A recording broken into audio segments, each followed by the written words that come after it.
So my permanent secretary said to me when I was going into the committee to face them after the vote of no confidence and the summons me before them to give explanations, he said, "How are you going to deal with this, Minister?" I said, "I'm going to go for them." Now you think that's me? Civil servants are like, "You think that's wise?" Yes. And he says, "What are you going to do?" I said, "Watch." So the chairman of the committee, who had been particularly vociferous from this about this, he lived in a rural constituency. So I had said to one of the guys in the department, "Find out his mileage claim, would you?" So they got his mileage claim. It turned out that he had claimed for about 56,000 miles in the 1 year. So, and I said, "Find out what kind of car he drives as well." It turned out he drove a Range Rover. So I started off, he started off and he said how disappointed the committee were. The Environment Minister should really be giving the lead, and you know, if we were wanting to save the planet and all the rest, then surely we had to get people to reduce their CO2 emissions. So he said, "We're disappointed, and this is the reason why we've had the vote of no confidence." Well, I suppose the committee then, Mr. Chairman, will be attaching you to the vote of no confidence as well. And he looked at me rather blankly and he said, "What?" I said, "Well, according to your mileage claim, you've done enough miles in the last year to navigate the globe twice. And you've done it in a Range Rover." I knew a guy in the car trade, so he worked out the amount of CO2 that the man had produced, which is about 10 tons of CO2. And then I found out that there actually was a bus service from Enniskillen. That's why I hadn't gone on the bus. So it was all kind of turned around. And sometimes, you know, that's the best way of challenging all of this. Because there are inconsistencies.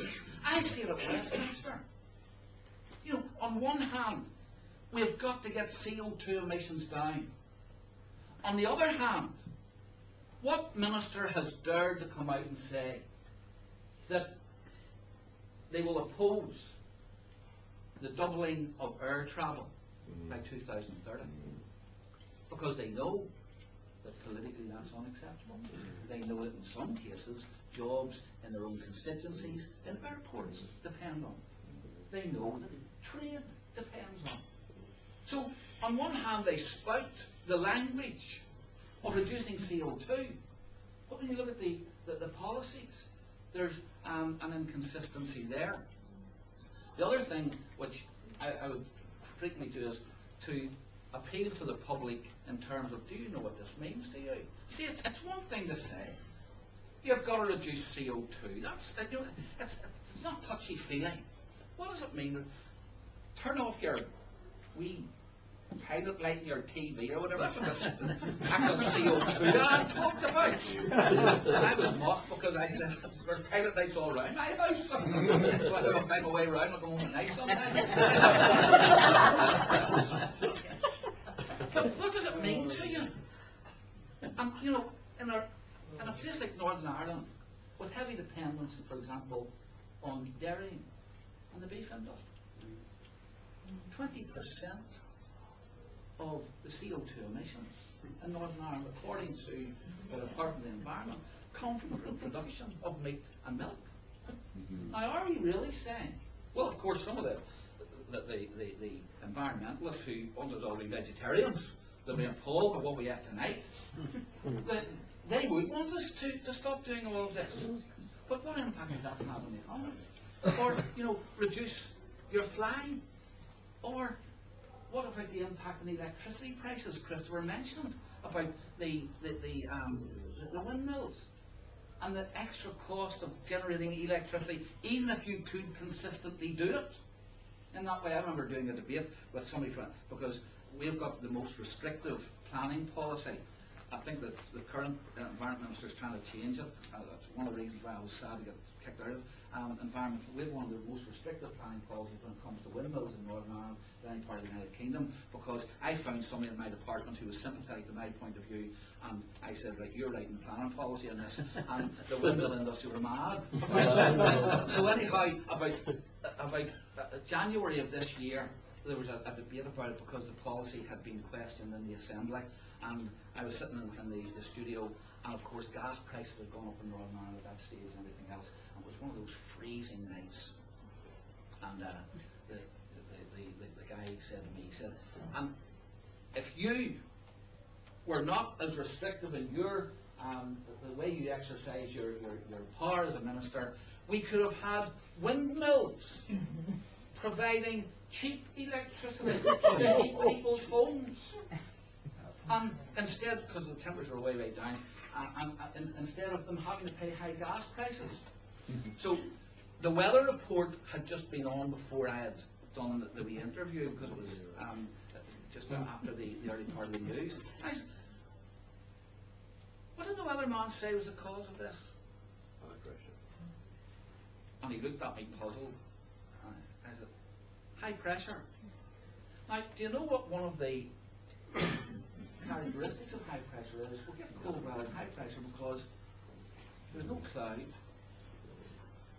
there's no wind, and it's cold. So if we're relying on your windmills tonight, we wouldn't be doing it, would we? And I think that sometimes we've got to highlight those inconsistencies. But just in closing, I mean, Christopher is quite right. We are spending huge amounts of money on all of this. But I believe that the tide is swinging.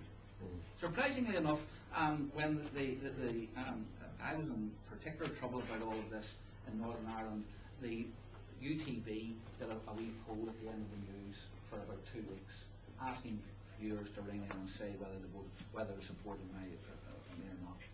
And 80% of those who rung in, out of the 3,000, actually supported my point of view. Now that's not. I know it's not a clear poll. It's because it's not it may not be a good sample of the electorate. But somebody asked a question in the Assembly at that stage about the number of responses to the department.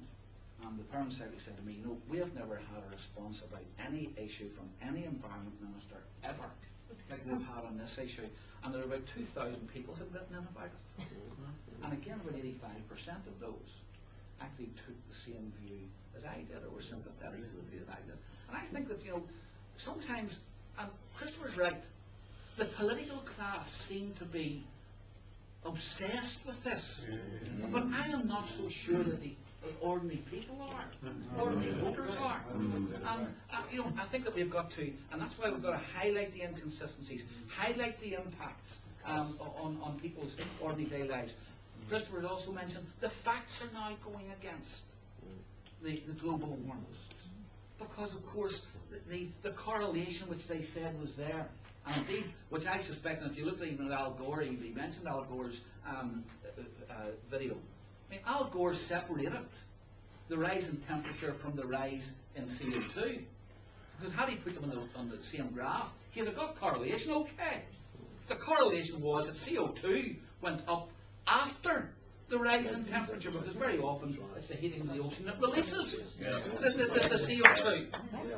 So, I mean, the facts are going against them. And I think the third thing is this, that increasingly people are going to start asking the question, can we really afford this?